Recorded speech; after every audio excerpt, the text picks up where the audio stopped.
We're going to have a very great relationship with Pakistan, and we should. It's a great country. I have many Pakistan.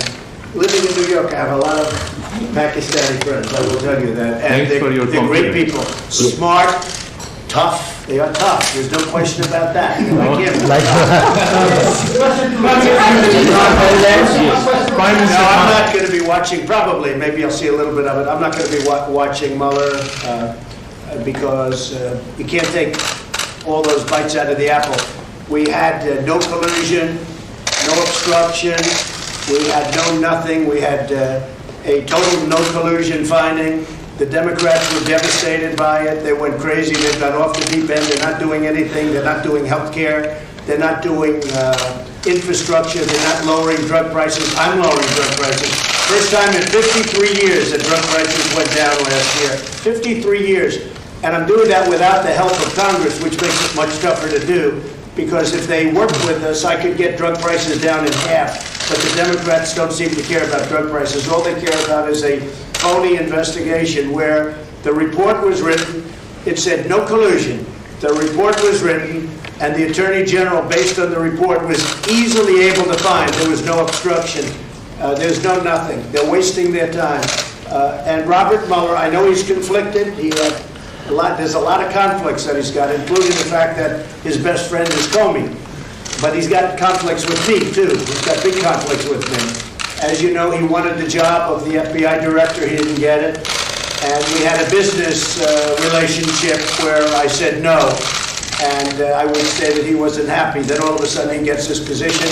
But you know what? He still ruled, and I respect him for it. He still ruled no collusion, no obstruction. And this thing should have ended a long time ago. This has been going on for 2.5 years. And we're never going to allow this to happen to another president again, because most of us wouldn't be able to take it. On top of everything else, we have the strongest economy. We were just discussing this with the Prime Minister. We have the strongest economy that the United States has ever had. We have the highest stock market yesterday, literally, the highest stock market we've ever had on Friday, Thursday. We've broken the record, I think, 109 times for highest stock market. But on, I believe, Thursday of last week, we hit the all-time highest in the history of our country. Our country is doing phenomenally well. Unemployment is the lowest in 51 years, soon to be the lowest in history, if it keeps going this way in a short period of time. Black, Hispanic, Asian unemployment, the lowest in history. Women, the lowest in 72 years. Nobody has ever done what we've done. Nobody's done in 2.5 years what we've done. The biggest tax cuts, regulation cuts in history. So many things for health care. We got rid of the individual mandate, which was the worst part of Obamacare. What it's going to end up, if we end up winning the House back, we keep the presidency, we should keep the Senate, we should keep the presidency, I would think easy, when you have the strongest economy in the history of our country, and somebody's going to run against that particular president, even though in this case it's me. In theory, I have a big advantage. I don't know. I'm going to actually ask you. But in theory, I have an advantage. So a lot of great things are happening. But the Democrats, they don't want to talk about that. They want to stay off the economy subject. And what they're doing is just hearing after hearing after hearing. It's nonsense, okay? They tried an impeachment vote, and they got slaughtered last week. They got absolutely slaughtered. It was the most ridiculous. I didn't even know they were going to do it. And I'll tell you, just in finishing, I have a lot of respect for the Democrats, because most of them voted against impeachment last week. And I have a lot of respect for those Democrats that did that, because they're doing the right thing for the country. No collusion, no obstruction. Okay. Can you tell us if there's a deal soon? Yeah, we're talking about it. Secretary Mnuchin is talking about it. We're having very good talks with the Speaker of the House, with Nancy Pelosi. We're having very good talks with Chuck Schumer, and of course with Mitch McConnell and Kevin. We are, Kevin McCarthy, we are, I think, doing very well on debt. If you look at debt limit, however you want to define that, but we're doing very well on that. And I think we're doing pretty well on a budget. Very important that we take care of our military. Our military was depleted. And in the last 2.5 years, we've undepleted it, okay, to put it mildly.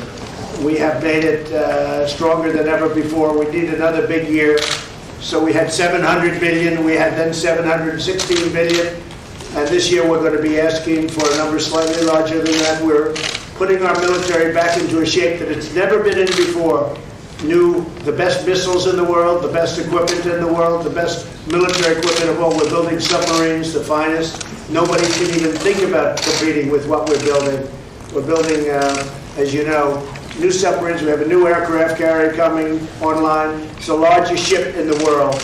It's so large that maybe I could even land a plane on top of it, okay? But it's a big one. President Gerald Ford. It's a phenomenal ship. So what we're doing is incredible things for our country. I might say this about the military equipment. It's all made in the USA. Everything, 100%. It's all made in the USA, and it's one of the reasons our job numbers probably are so good, lowest unemployment. Yeah.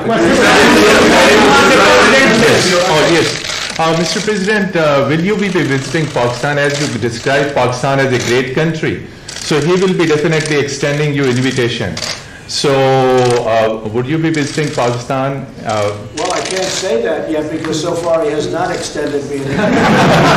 And after today's meeting, maybe he won't, but I have a feeling he might. Yes, I'd love to go to Pakistan.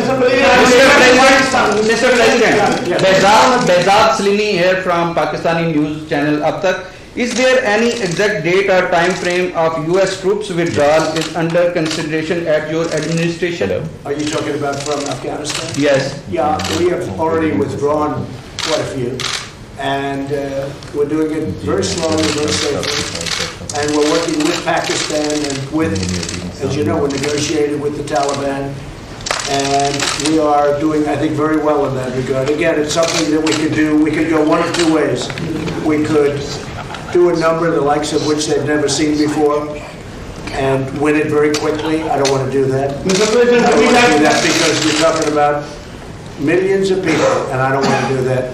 And we're working with Pakistan on getting a solution.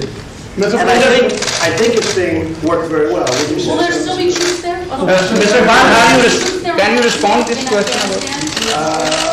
Well, I don't know. We're moving a lot of them out. And, You want them to be gone? We've done what we were supposed to do. We've been there for 19 years, and we've acted as policemen, not soldiers. And again, if we wanted to be soldiers, 10 days, 1 week to 10 days, if we wanted to.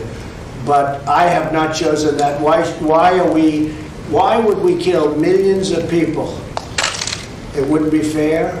In terms of humanity, it wouldn't be fair. So we're doing very well, and I think that Pakistan is going to be a big help. Yes, Prime Minister Khan. So how would you like to comment on? What role do you see for India in Afghanistan? And Mr. Prime Minister, same question to you. What does India have a role to bring peace in Afghanistan? You see, this is the closest we've been to a peace deal in Afghanistan. And there is no military solution in Afghanistan.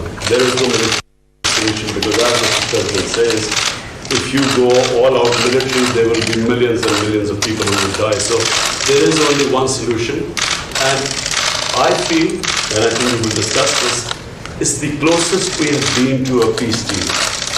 And we hope that in the coming days, we will be able to urge the Taliban to speak to the Afghan government and come to a settlement, a political solution.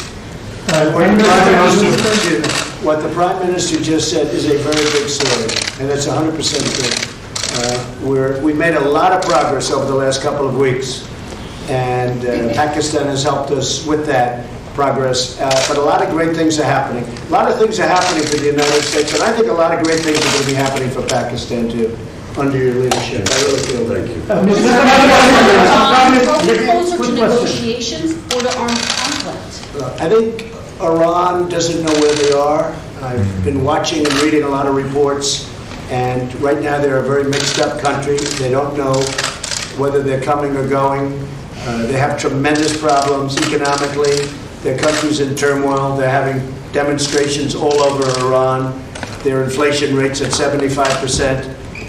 They have a lot of problems. So whatever it is, I'm just going to sit back and wait. Let's see what happens. What do you tell But I will them? say they are doing very poorly as a country, and we'll see what happens. We did actually, because they said no, and the religious